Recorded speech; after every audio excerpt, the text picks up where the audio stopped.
Maintenant, on va passer une séquence que j'adore, la séquence Boombastic. Quelqu'un qui nous aide à faire vivre cette émission, les caméras, les caméramans, la régie, tout le monde. C'est parti, Boombastic, let's go!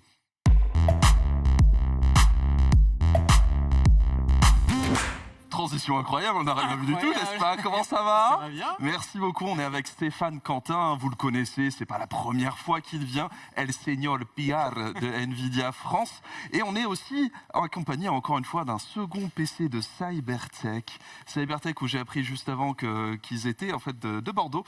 Donc évidemment, c'est gavé bien. Voilà, c'est bon, c'était la fin de la séquence. Non, on déconne, évidemment, c'est une petite config très sympa dont on va vous parler très rapidement. Alors déjà, je sais que tu voulais rappeler quelque chose. Ce PC s'appelle Athéna. Pourquoi Athéna? Athéna, c'est la déesse de la guerre. Bien sûr, mais pas que. Mais c'est aussi la déesse de la sagesse. La sagesse. Et voilà, on rêve tous d'avoir des machines avec des 4090, des machines à 3000 euros, 4000 euros, des gros châssis qui peuvent faire de la 4K. Mais là, on est dans la machine très équilibrée, la plus très accessible. Voilà, pour un PC gamer évidemment. Alors je vais vous faire un petit peu le listing quand même. Le PC Athéna est vendu à 1349,99 €. Dispo justement en stock et pour le lancement de la 4070 Super, la fameuse qu'on va tester juste après dans la suite de l'émission. On est sur un boîtier Colink Inspire K9. Mais surtout, on est sur une petite collaboration avec MSI et beaucoup de matos MSI de temps, notamment la carte mère MSI Pro. On a aussi, évidemment, la CG, la 4070 Super MSI, donc c'est la Ventus. Voilà, merci. 2X, donc avec deux ventilateurs intégrés. Beaucoup de gens me demandent à chaque fois, genre, mais c'est quoi la différence entre la 4070 Super MSI ou celle qui est chez d'autres, etc. Mais en fait, c'est le design. Généralement, ça va être le refroidissement, ça va être les LED qu'il y a par-dessus. La Ventus 2X, son focus, c'est vraiment le refroidissement. Être sûr que la carte ne surchauffe pas, peu importe les conditions. Elle est un petit peu plus sobre que les autres. Je sais que certains amis, mais surtout certaines copines d'amis, préfèrent ne pas avoir de RGB. Donc, pensez à ça aussi. Et alors, bien sûr, la 4070 Super, c'est la grosse star, mais surtout, ça a été la star du CES, l'annonce de la gamme Super. Oui, pourquoi une nouvelle gamme Super? En fait, il faut savoir que quand on lance une architecture chez Nvidia, c'est-à-dire la gamme Ada Lovelace qui a été lancée maintenant fin 2023, 22. Avec les premiers semi-conducteurs qui sont produits par TSMC. Ouais. Donc on utilise une gravure de 5 nanomètres, spécialisée pour Nvidia, qu'on appelle la 4NM. Et donc cette gravure, elle est toute nouvelle quand on lance l'architecture Ada Lovelace. Et donc là, on est un an plus tard. Vous apprenez à la maîtriser.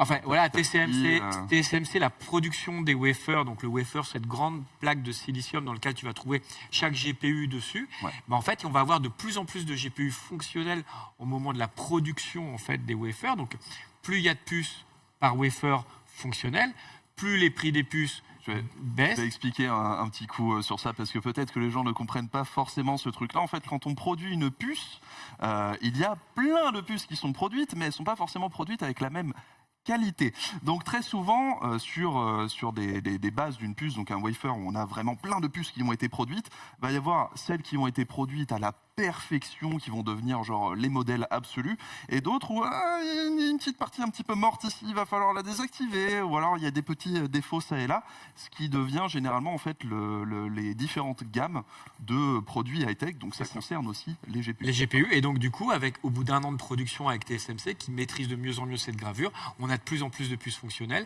Le taux de rendement est meilleur. Le taux de rendement, ça nous permet de baisser les prix, puisque c'est un des sujets de la gamme Super, et de proposer effectivement des performances supérieures. Donc la 4070 Super, elle propose pour le même prix que la 4070, 15 à 20% de performance en plus en rasterisation, en ray tracing. Et c'est tout l'intérêt de ce refresh, comme on dit chez Nvidia, au bout d'un an, qui est lié vraiment au fait que la production s'améliore. Et comme on utilise là, sur cette gamme Ada Lovelace, une finesse de gravure quand même extrêmement performante, les premières productions étaient beaucoup plus chères. Donc je rappelle, le wafer, c'est un grand 33 tours, pour ceux qui savent. PP, si tu nous regardes.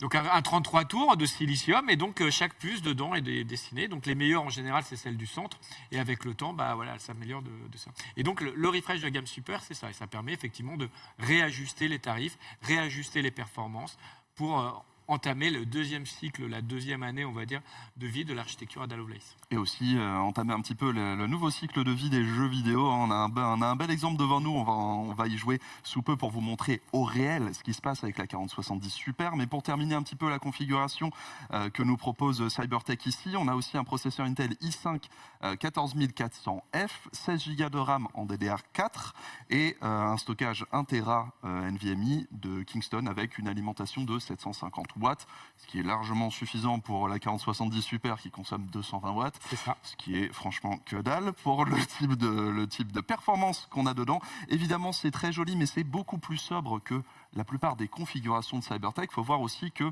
même si ici, on a un PC qui est beaucoup plus accessible, on a eu également dans les précédentes émissions, notamment la version Modern Warfare 3, Voilà, où Cybertech propose de faire des gravures sur le verre des boîtiers, etc.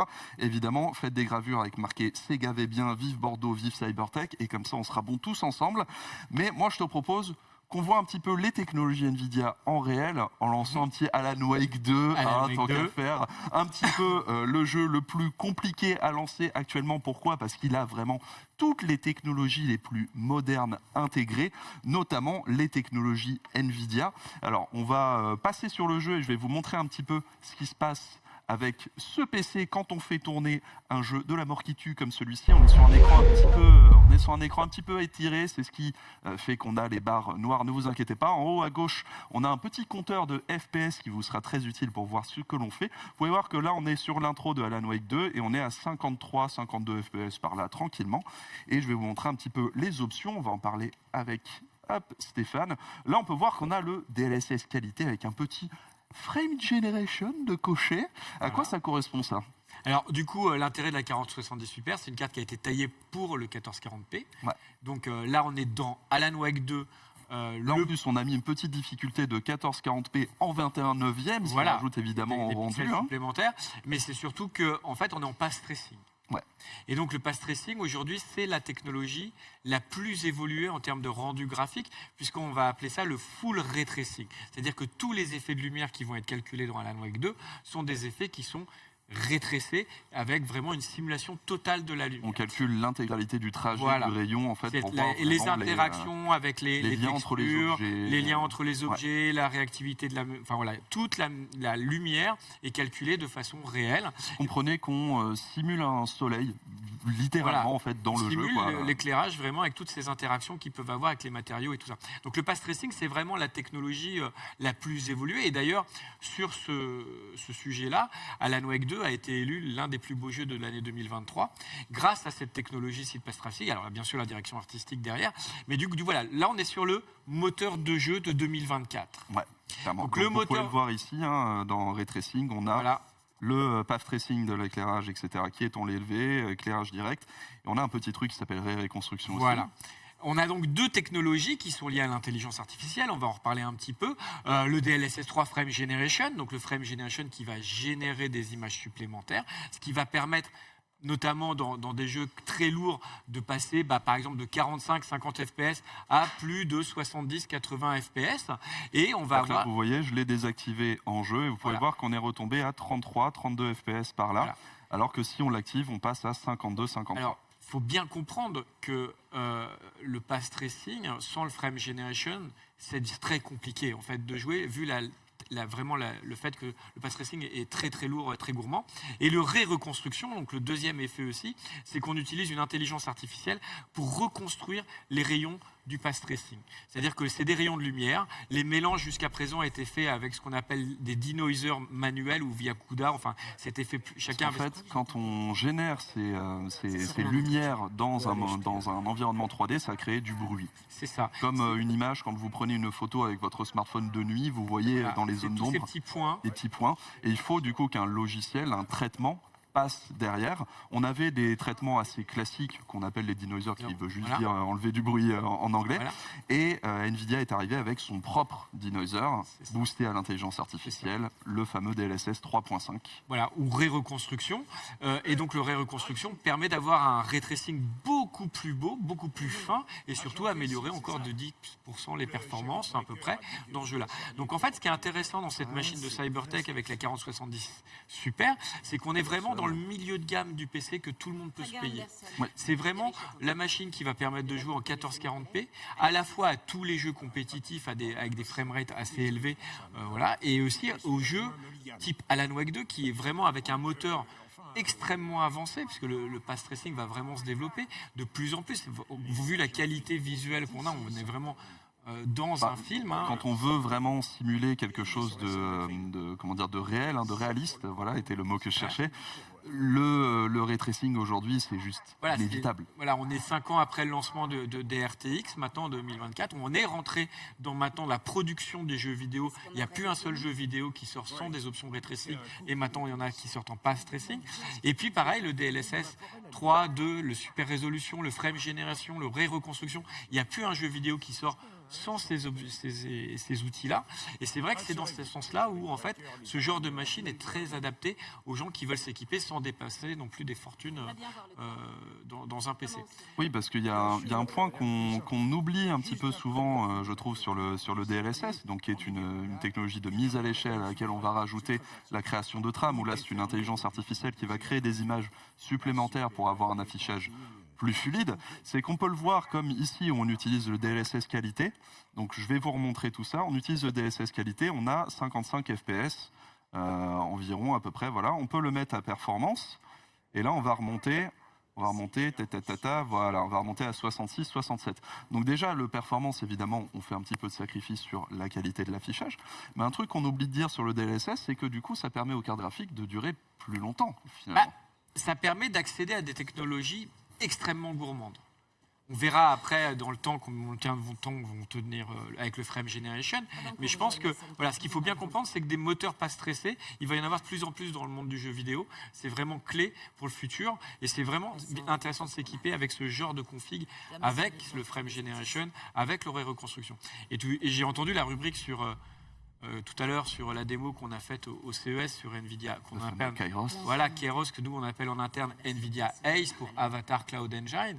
Et le DLSS utilise donc dans les RTX les Tensor Core, c'est-à-dire les corps de calcul liés à l'intelligence artificielle. Il faut savoir que ces RTX sont extrêmement puissantes en intelligence artificielle.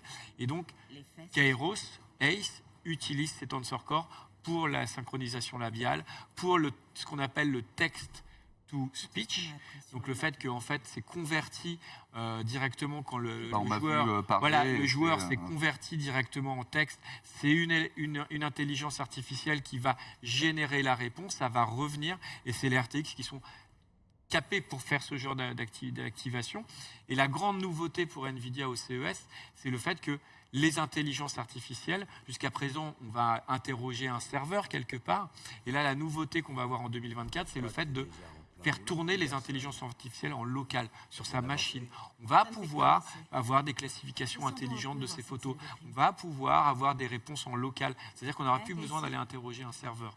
Et ça, c'est ce qu'on va voir de plus en plus. C'est pour ça qu'aujourd'hui, NVIDIA se dit très clairement une entreprise focalisée sur l'intelligence artificielle et plus uniquement ces choses-là. C'est vrai qu'il y a un avantage évident sur les cartes graphiques NVIDIA, c'est qu'on profite évidemment de la puissance, mais on a aussi toute cette suite logicielle qu'il y a derrière, toute cette accélération qui va faire la différence, notamment sur Alan Wake 2, parce que vous voyez, c'est beau à en pleurer, et c'est pas toutes les cartes graphiques qui peuvent clairement lancer ce genre d'expérience, surtout pas toutes les configs qui le peuvent. Donc là, on a quand même la Cybertech Athena, on rappelle, i5 14400F, 16 Go de RAM DDR4, 1 Tera de stockage et la toute nouvelle 4070 Super, bien évidemment génération 40, donc Frame Generation, donc DLSS 3.5, donc NVIDIA Reflex qui va d'ailleurs, on a réduire la dépassé latence. 100 jeux aujourd'hui. 100 jeux, tout à fait. NVIDIA Reflex, 500 jeux qui supportent des technologies DLSS, Ray Tracing. On commence à avoir maintenant un catalogue vraiment très élevé. Il faut dire qu'il y a ça aussi, c'est que vous investissez pour faire en sorte que ces technologies soient intégrées et soient intégrées à des PC qui sont disponibles dès maintenant chez Cybertech pour, on le rappelle, 1349,99 €. Si jamais vous voulez soit passer dans l'univers PC, venez, on est bien, on peut modder nos jeux, c'est vachement bien. Ou remettre à jour une config, dire adieu à un vieux PC, se dire écoute, on part sur une base solide, une base bordelaise, donc on le rappelle, une base meilleure que n'importe quelle version disponible en France. Vous avez le Cybertech Athena, boosté par la 4070 Super. Merci beaucoup Stéphane pour ton soutien, toujours pour tes chroniques et toujours pour le plaisir de te parler.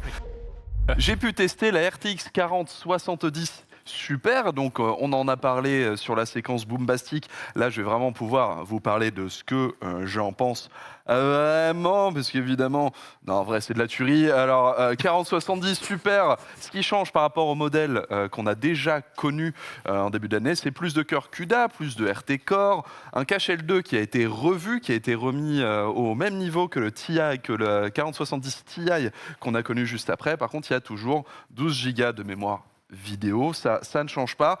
La promesse est à 10 à 15% de perf en plus par rapport au modèle original. Pour ça, il a fallu aussi augmenter un petit peu le TGP, donc la consommation de la carte, pour passer de 200 à 220 watts. Franchement, 20 watts, c'est pas grand-chose, particulièrement par rapport à la concurrence qui est plutôt à 263 watts sur les mêmes tarifs. Donc clairement, on est toujours très très bas. Je vais vous présenter que 3 mesures parce que je sais que c'est pas les tests les plus graphiques et les plus sympas à suivre. À commencer par Alan Wake 2 qu'on vient de voir tourner sur un écran très large. J'ai pu le tester en 1440p et en 4K. Le tableau des mesures va s'afficher à un moment ou un autre, je ne sais pas exactement quand. Voilà, merci beaucoup. Donc pour Alan Wake 2, pour vous dire, en tout activé DLSS 3.5 performance, donc le maximum quand on utilise les nouvelles technologies, on se retrouve avec 119 fps en 1440p et 68 fps en 4K, puisque la carte, même si elle est faite pour la 1440p, ou du moins vendue comme telle, elle peut évidemment aller en 4K, faut pas déconner non plus. Si vous êtes du genre le ray tracing, c'est triché, de toute manière le DLSS ça pue, on est quand même à 74 fps en 1440p et 34 fps en 4K. Ce serait vraiment dommage de ne pas profiter du ray tracing, mais vous faites un petit peu ce que vous voulez, Jean Germain. Bien évidemment, nous avons également Baldur's Gate 3. Baldur's Gate 3 qui est un jeu extrêmement populaire chez les PCistes actuellement, mais qui n'est pas particulièrement un jeu qui est difficile à faire tourner. J'attends toujours que les mesures se mettent sur l'écran, c'est parfait. En ultra DLSS 2 performance, donc encore une fois le maximum, si on utilise toutes les fins du monde, on est à 255 fps en 1440p pour 169 fps en 4K. Ultra sans aucune feinte, on est à 163 fps en 1440p pour 84 fps en 4K. Notez que ça, Alan Wake 2, c'était le patator, les plus grosses technos qu'il y a actuellement. Baldur's Gate 3, c'est un peu le mid Diablo 4, Overwatch, un peu tout ce genre de jeu où on va pas super loin et représentatif des technos plutôt console, du moins la moyenne assez haute des consoles. Nous avons Ratchet & Clank Rift Apart, où là, tout activé DLSS 3 performance, on a le petit tableau évidemment, on arrive à 131 fps en 1440p et 83 fps en 4K, et sans DLSS ni ray tracing, on tient toujours les 111 fps en 1440p et les 62 fps en 4K. Évidemment, vous avez des mesures beaucoup plus précise et beaucoup plus large, avec beaucoup plus de jeux sur mon YouTube, youtube.com/otaksu, mais aussi sur jeuxvideo.com. Maintenant, ce qu'il faut retenir avec cette carte, c'est qu'on a effectivement les 10-15% de perf en plus annoncés par Nvidia. Rien de choquant là-dedans. Là où c'est très intéressant, c'est qu'il faut comparer à la RX 7800 XT, qui est la carte AMD qui est sortie un petit peu après le reste sur cette génération RDNA 3 et qui a réussi quand même à mettre une petite claque derrière la tête de la 4070 originale, sans le ray tracing, parce que là, AMD est toujours un petit peu à la bourre. Là, ce qu'il faut retenir en fait de cette 4070 Super, c'est que quelque part Nvidia a fait « Ah, vous êtes revenu !» Tiens, voilà, réponds. Donc c'est exactement les mêmes performances, sauf qu'on a toujours à nouveau le ray tracing qui est largement supérieur, les technologies d'upscaling qui sont largement supérieures, le frame generation qui est largement, très largement supérieur au FSR 3 qui est acquis as fuck, le 3.5 qui est clairement le meilleur denoiser du marché, n'importe quel développeur de jeux vidéo vous le diront, et à côté de ça on a aussi toute l'accélération des tâches créatives. Je ne vais pas vous faire tout le tour, mais en termes de montage vidéo par exemple sur Cinebench 2024, on arrive avec cette 4070 Super à être à peu près 30 à 40% plus performante que la 7900 XTX, qui est la plus grosse carte graphique de AMD actuellement à ce jour sur le marché, qui est vendue 400 balles plus cher. Donc autant vous dire que pour 659 €, ce qui est toujours le prix de base de la 4070 classique, quand elle est sortie. On a aujourd'hui une carte graphique qui est bien performante. Certains diraient aussi performante qu'on l'attendait, la 4070 classique à la base. Oui, bon, certes, mais ça vaut très clairement son prix pour le 1440p et pour passer au 4K un petit peu plus. Maintenant, il est vrai que la RX 7800 XT reste une carte graphique assez intéressante, sachant qu'elle est vendue à 60, 80, 100 euros de moins. Mais quand il s'agit d'être à la moitié de la génération d'une console de jeu qui va mettre en avant le ray tracing, quand on sait que les versions pro de ces consoles-là arrivent et que ces versions pro vont mettre beaucoup en avant le ray tracing, je ne vous conseillerais pas particulièrement d'aller sur la RX 7800 XT, sauf si vous êtes sous Linux, bien sûr, parce que là, vous n'avez pas forcément beaucoup le choix. Mais voilà, une excellente carte, vraiment, qui remet toujours un petit peu au goût du jour Nvidia. Il nous reste encore, évidemment, la TI Super et la 4080 Super à tester, et ça, on le verra dans la prochaine émission.